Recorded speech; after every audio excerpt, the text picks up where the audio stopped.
प्रिय दोस्तों, नमस्कार। एक राजा से महान ऋषि ब्रह्मर्षि बनने तक की ऋषि विश्वामित्र की कहानी। ब्रह्मर्षि विश्वामित्र कैसे एक राजा महान ऋषि में परिवर्तित हो गया, और ये जो घटना है, ये कहानी अपने भाइयों को भगवान श्री राम स्वयं अपने मुख से सुना रहे हैं। उसी पर हम वीडियो में बात करेंगे। उससे पहले चैनल पर अगर आप नए आए तो सब्सक्राइब भी करें, वीडियोस को लाइक भी करें, जो पसंद आए उसको ज़्यादा से ज़्यादा शेयर करें, पूरा सुने वीडियो को, तो आप वीडियो का लाभ ले पाएंगे। हम चलते अपनी वीडियो की तरफ। सूर्य कुल के सूर्य भगवान श्री राम विश्वामित्र, उनके गुरु ब्रह्मर्षि विश्वामित्र के जन्म की कथा सुना रहे थे, और उनके तीनों भाई भरत, लक्ष्मण, शत्रुघ्न पास बैठे हुए थे। साथ में श्री हनुमान, निषादराज और उनके सखा भी बैठे हुए थे आपस में। भगवान श्री राम ये कथा सुना रहे थे। जिस उपवन में हो रही थी, उस उपवन का वातावरण बड़ा शांत, बड़ा निर्मल वातावरण था। बड़ी सुंदर वायु वहाँ बह रही थी। पशु पक्षी, पेड़ों पर पक्षी आकर भी इस कथा का रसपान कर रहे थे। तो भरत ने ये प्रश्न किया कि कैसे विश्वामित्र का जन्म होता है।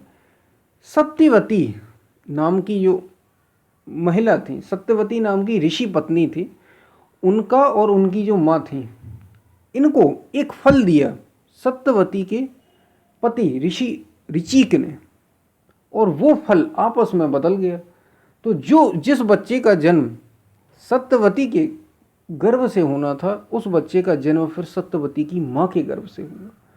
और सत्यवती के गर्भ से जो जन्म हुआ वो थे जमदग्नि नाम के ऋषि। आपने इनका नाम सुना होगा। जमदग्नि ऋषि का जो जन्म होता है वो सत्यवती की गर्भ से हुआ, और उनकी माँ के गर्भ से विश्वरथ नाम के राजा का जन्म हुआ। और ये विश्वरथ, गाधीपुत्र विश्वरथ, बस यही राजा बना। इसी को विश्वामित्र आगे चल के बनना था। तो ऐसे जन्म होता है उनका, विश्वामित्र का। तो पहले तो विश्वामित्र से पहले विश्वरथ नाम का ये जो राजा, कहानी आगे बढ़ी और भगवान श्री राम बोले कि विश्वरथ जो था वो राजा बनने के बाद सेना लेकर विजय अभियान को निकला। अपने इस अभियान को पूरा करते हुए रास्ते में वो अपने गुरुदेव वशिष्ठ, आपको पता होगा वशिष्ठ राजा दशरथ के भी गुरु थे, भगवान श्री राम के भी गुरु, भगवान श्री राम को भी शिक्षा दी। तो अपने गुरुदेव वशिष्ठ के आश्रम में रुके, और ये विश्वरथ, वशिष्ठ उनके भी गुरु थे, तो विश्वरथ वहाँ पे रुके। आश्रम में आए हुए राजा का स्वागत सत्कार ऋषि वशिष्ठ ने राजोचित रीति से किया, मतलब जैसे राजा को करना चाहिए। कामधेनु, ऋषि वशिष्ठ के पास कामधेनु नाम की एक गाय थी। जब भी ये बात आती है, आपने अगर कामधेनु गाय की बात, नंदिनी इसका नाम था, नंदिनी नाम की इस गाय की सहायता से राजा विश्वरथ को सैनिकों सहित भांति भांति के भोजन, पकवान, जो भी चीज़ें थी वो सब खिलाई। और ऐसे दुर्लभ आतिथ्य ने विश्वरथ को चकित कर दिया कि इस जंगल में हम राजभवन में ऐसे भोजन को उपलब्ध नहीं करा पाते, ऐसा सत्कार नहीं कर पाते जो ऋषि वशिष्ठ ने इस जंगल में कर दिया। ये संभव कैसे हुआ? इसको पता लगाने के लिए उसके मन में उद्वेग पैदा होने लगे विश्वरथ के। और जब भी नंदिनी नाम की गाय की बात आती है तो लोग एक गाय समझने लगते, वास्तव में ये कोई गाय नहीं है, ठीक है। जो सत्य को प्राप्त महात्मा होते हैं, जो उस रास्ते पर चलते हैं, जब वे एक स्थिति से ऊपर उठ जाते हैं तो उनके आसपास ये व्यवस्थाएं अपने आप होने लगती हैं।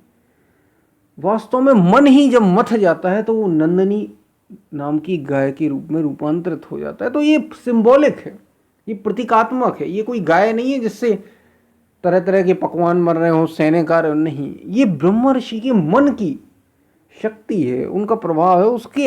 उनके शक्ति से, उनके तप से ये सब चीज़ें उनके आसपास जो इच्छा वे करते थे वो अपने आप ही आ जाता था। ये उस सत्य के रास्ते पर चलने वाले जो महापुरुष होते हैं वे जानते हैं ये सब चीज़ें। और एक समय ऐसा होता है कि जो भी इच्छा करते हैं वो सारी चीज़ें होती हैं उनके आसपास। तो बस ये वो चीज़ है। तो ये प्रतीकात्मक है नंदिनी नाम की गाय, पहले ही मैं आपको बता दूं। तो फिर क्या हुआ, अब विश्वरथ चाहते थे कि ये सब इकट्ठा कैसे, इतना आतिथ्य सत्कार हुआ कैसे हमारा इस जंगल में, और ये ऋषि तो अकेले रहते हैं हमारे गुरुदेव वशिष्ठ, ये संभव कैसे हुआ। तो उन्होंने जानना चाहा जंगल के एक सामान्य आश्रम में ऐसा चमत्कार कैसे संभव हो सका। उनके इस प्रश्न के उत्तर में ब्रह्मर्षि वशिष्ठ ने उन्हें नंदिनी गौ की महिमा बताई।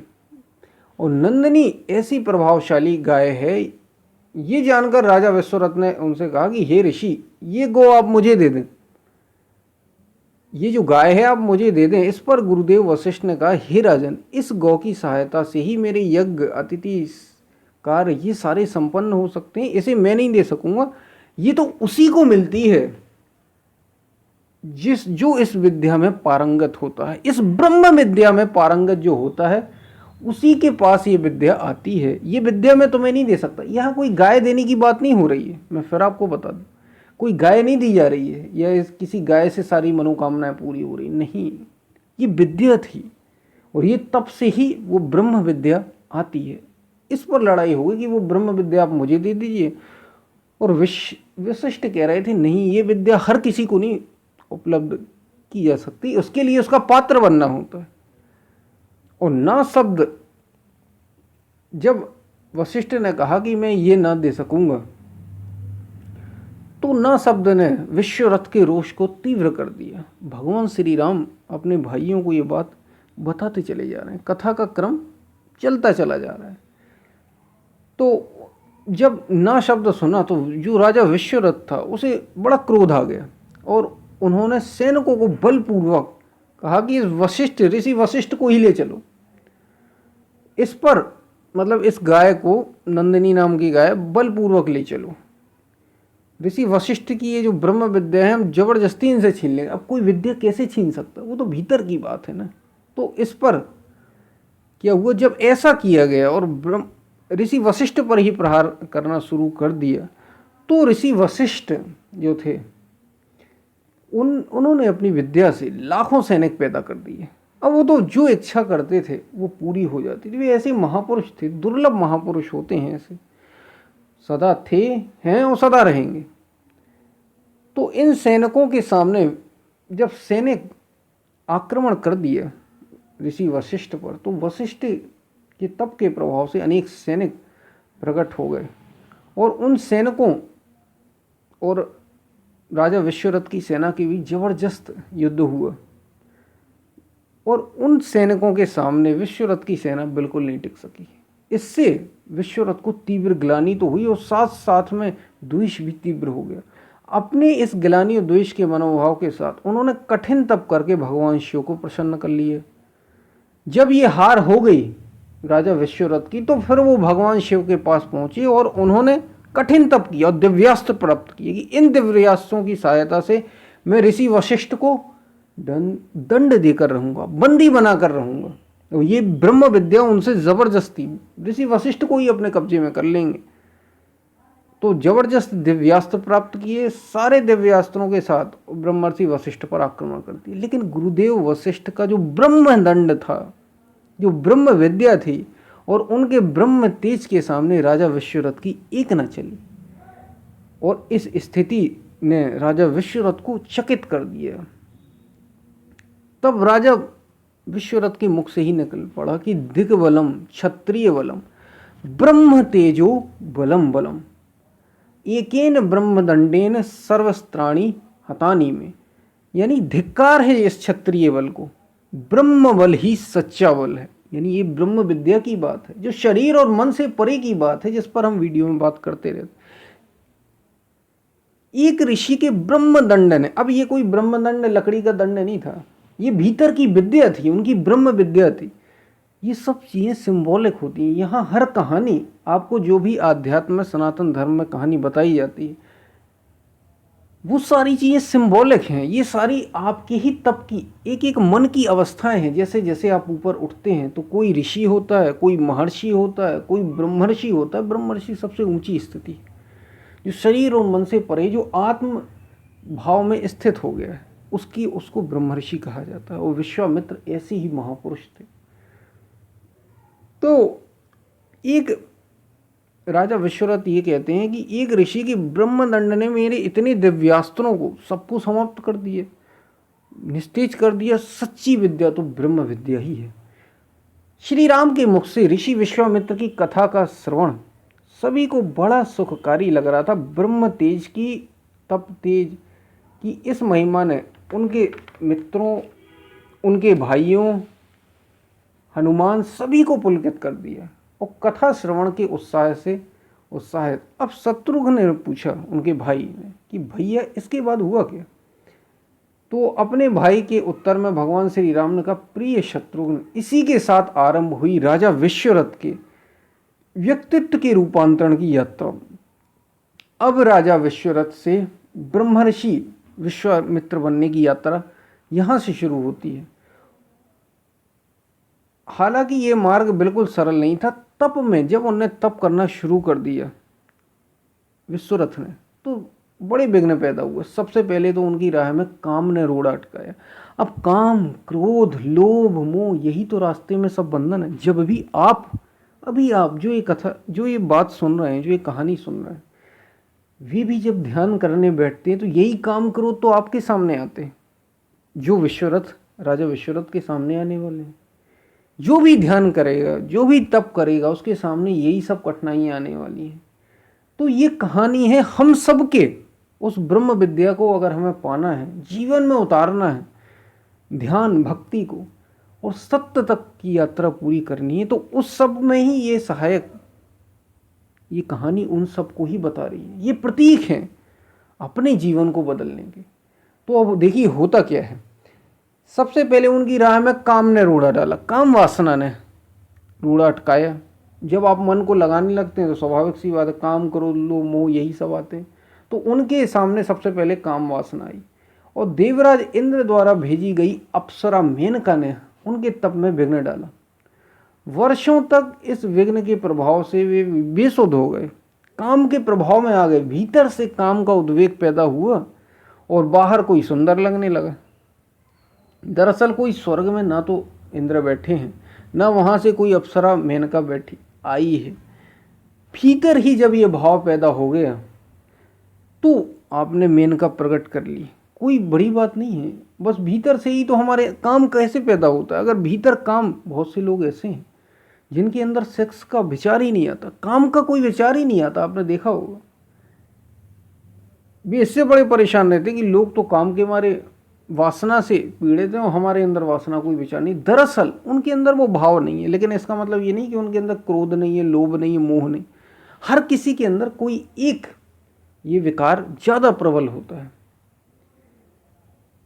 तो सबसे पहले काम ने उनके जब ध्यान करने लगे, यानी मन को केंद्रित करने लगे राजा विश्वरथ, तो काम वासना ने प्रभाव डाला और वे उस काम वासना के प्रभाव में आ गए, मेनका के प्रभाव में आ गए। प्रचलित जो पारंपरिक कहानी है उनके अनुसार मेनका के प्रभाव में आ गए, और मेनका के प्रभाव में ऐसे बेसुध हुए कि उन्हें वर्षों तक बेसुध रहे, और सुध आने पर उन्हें बड़ा पछतावा हुआ। तब वे फिर से तप उन्होंने किया और तप करने के लिए फिर से जंगल चले गए। वहां पहुंचकर वे फिर से तप में लीन हुए। अब काम के बाद, काम वासना से तो वे निकल आए, उसके बाद क्रोध ने उनके तप में विघ्न डाला।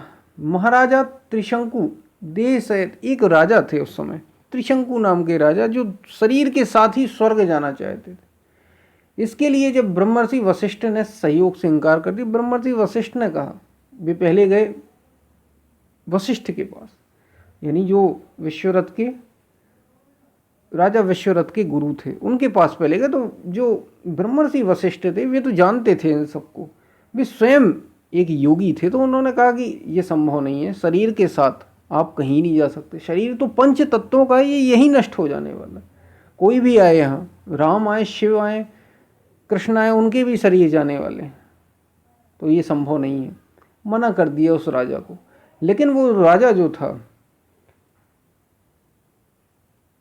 वो चाहता था ऐसा, तो वो विश्वरथ के पास चले विश्वरथ के पास चला गया। विश्वरथ अपनी तपस्या में लीन थे उस समय, और वशिष्ठ की बेर को जैसे ही उन्होंने बताया कि वशिष्ठ के पास में गया था, उन्होंने ऐसा करने से मना कर दिया, तो तुरंत उन्हें वो वैर याद आ गया, शत्रुता याद आ गई, और उन्होंने कहा कि ठीक है, मैं ऐसा कर सकता हूँ। और उन्होंने यज्ञ में भाग लेने के लिए सभी ऋषियों को बुलाया। उनके तप के प्रभाव से उस समय का जो आर्यावर्त था उसके सभी ऋषि महर्षि यज्ञ में सम्मिलित होने आ गए, लेकिन महर्षि वशिष्ठ के 100 पुत्र इस यज्ञ में नहीं आए। इसको उन्होंने, अब विश्वरथ जो थे वे ऋषि बन गए थे, तो ऋषि ने अपना अपमान समझा, और उनके जो वशिष्ठ के 100 पुत्र थे वो इस यज्ञ में जो नहीं आए थे, उन्होंने क्रोध में आकर 100 पुत्रों को श्राप देकर भस्म कर दिया। ऋषि वशिष्ठ के अपने 100 पुत्रों की मृत्यु के बाद भी ऋषि वशिष्ठ को उन पर क्रोध बिल्कुल भी नहीं है, क्योंकि ब्रह्मर्षि का मतलब ही है जो काम, क्रोध, लोभ, मोह, मद, मत्सर इन सबसे परे हो गया, जो सत्य में स्थित है, तो कोई क्रोध नहीं है, वे शांत रहे। और जब उन्हें शांत देखा तो अपनी भूल का एहसास फिर से ऋषि को हुआ, या हम कहें विश्वरथ नाम की इस ऋषि को हुआ। अभी विश्वामित्र नहीं हुए, और उन्होंने सोचा कि ये तो तप में फिर से बड़ा विघ्न उपस्थित हो गया, तपस्वी को क्रोध नहीं करना चाहिए। जब उन्होंने अपने गुरुदेव वशिष्ठ को ये ऐसा देखा तो उन्हें फिर से ग्लानि हुई, तो एक बार काम ने रोड़ा अटकाया, अब क्रोध ने रोड़ा अटकाया। इस चिंतन के साथ वे फिर से तप में लीन हो गए। बहुत दिन के बाद तप में काम व क्रोध की व्यर्थता का उन्हें अनुभव हुआ। वे समझ गए काम और क्रोध ही तप साधना में विघ्न है। जिन्होंने काम, यानी यहाँ काम वासना ही नहीं है, कामनाएं, इच्छाएं तरह तरह की, अपने लिए हो या अपनों के लिए हो, इन सब को जीत लिया है, वे ही सचमुच ऋषि हैं, और वे ही ब्रह्मर्षि होकर ब्रह्म तेज पाने के लिए वे सोचने लगे कि मैंने ब्रह्मर्षि वशिष्ठ का कितना अनिष्ट किया, उन पर आक्रमण किया, उनके 100 पुत्रों को मार दिए, तब भी वे शांत रहे, इसलिए वे ब्रह्मर्षि हैं। अब मैं समस्त दोषों को निष्कासित करूंगा, और ऐसा सोचकर वे फिर से तप में लीन हुए। घोर तप ने सृष्टि का सृजन करने वाले ब्रह्मा जी को प्रसन्न कर दिया, और जब उन्होंने वरदान मांगने को कहा तो वे बोले कि मुझे ब्रह्मर्षि वशिष्ठ क्षमा प्रदान करके ब्रह्मर्षि होने का आशीर्वाद दें। तो फिर राजा विश्वरथ में ये महान परिवर्तन देखकर ब्रह्मा जी प्रसन्न हो गए, और स्वभावतः क्षमाशील ऋषि वशिष्ठ तो पहले ही उन्हें क्षमा दे ही चुके थे। तो ऋषि वशिष्ठ ने ये कह दिया कि ठीक है राजन, अब आप ब्रह्मर्षि हो गए, अब आप विश्वरथ नहीं रहे, अब आप विश्वामित्र हो गए। तपने, आत्मचिंतन ने और विश्व के प्रति करुणा भाव ने आपको सभी दोषों से मुक्त कर दिया। अब आप विश्वरथ से विश्वामित्र हो चुके हैं। ब्रह्मर्षि विश्वामित्र के रूप में आपने स्वयं को रूपांतरित कर दिया। आप संपूर्ण रूप से ब्रह्म तेज के अधिकारी हो गए। तो ये कहानी भगवान श्री राम अपने भाइयों को सुनाते हैं, और ये कहानी थी ऋषि, एक राजा से महान ऋषि और ब्रह्म ऋषि बनने की कहानी। ब्रह्म ऋषि वो जो आत्मा में स्थित हो गया, जिसने सभी कामनाओं को जीत लिया हो, जिसने जो शरीर और मन से ऊपर उठ चुका हो, वो स्वयं में स्थित हो, वो ब्रह्म ऋषि है। जिसे आत्मज्ञान उपलब्ध हो गया हो, जो अपने को पा चुका हो, वो ब्रह्मर्षि है। तो ये अवसर हमारे आपके लिए, ये कहानियाँ प्रतीकात्मक हैं, सच्ची हैं, प्रतीकात्मक है, कुछ उसमें पात्र प्रतीकात्मक है। ये हर किसी के मन की कहानी है, और वो स्वयं तक की जब यात्रा कर लेता है तो वो भी पूर्ण कर लेता है उस यात्रा को, तो वो भी ऐसे ही ब्रह्मर्षि हो जाता है। तो ये आपको कहानी सुनने को मिली। हम फिर मिलते हैं, तब तक के लिए धन्यवाद।